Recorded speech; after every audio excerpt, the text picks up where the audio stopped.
पापाकुसा एकादशी। अश्विनी मास की शुक्ल पक्ष की एकादशी को पापाकुसा एकादशी कहते हैं। ये एकादशी पाप रूपी हाथी को महावत रूपी अंकुश व वेदन के कारण पापाकुसा एकादशी कहलाती है।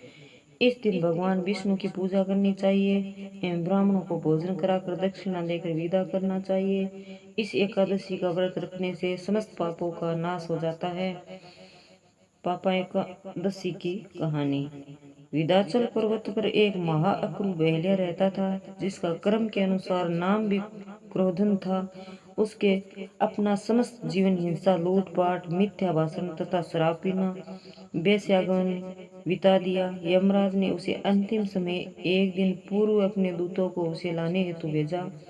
दूतों ने क्रोधन को बताया कि कल तुम्हारा अंतिम समय है, हम तुम्हें लेने आए हैं। मृत्यु के डर से क्रोधन अंगिरा ऋषि के आश्रम में पहुंचे। उस ऋषि से अपनी रक्षा हेतु बहुत अनुनय विनय पूर्वक प्रार्थना की।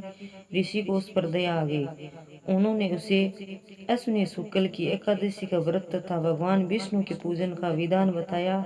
संयोग से उस दिन एकादशी थी।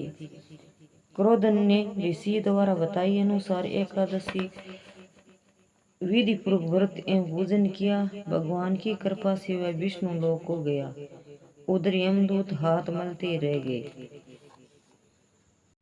कहानी समाप्त हुई। ओम नमो भगवते वासुदेवाय नमः। गणेश जी की कहानी। एक बार भगवान शंकर स्नान करने के लिए भोगवती नामक स्थान पर गए। उन्होंने चले जाने के पश्चात पार्वती ने अपने तन की मेल से एक पुतला बनाया, जिसका नाम उन्होंने गणेश रखा। गणेश को द्वार पर एक मुग्दल देकर बैठाया कि जब तक मैं स्नान करूं, किसी पुरुष को अंदर मत आने देना। भोगवती पर स्नान करने के बाद जब भगवान शंकर जी आए और गणेश जी ने उन्हें द्वार पर रोक दिया, क्रुद्ध भगवान शंकर जी ने उसका सिर धड़ से अलग कर दिया और अंदर चले गए। पार्वती जी ने समझा कि भोजन में विलंब होने के कारण शंकर जी नाराज है। उन्होंने फौरन 2 हथेलियों से भोजन परोसकर शंकर जी को भोजन करने को बुलाया। शंकर जी ने 2 थाल देकर पूछा, दूसरा थाल किसके लिए लगाया है? पार्वती जी बोली, तुम्हारे दूसरा थाल पुत्र गणेश के लिए है, जो बाहर पहरा दे रहा है। ये सुनकर शंकर जी ने कहा, मैंने तो उसका सिर काट दिया। ये सुनकर पार्वती जी बहुत दुखी हुई और प्रिय पुत्र गणेश जी को पुनः जीवित करने की प्रार्थना करने लगी।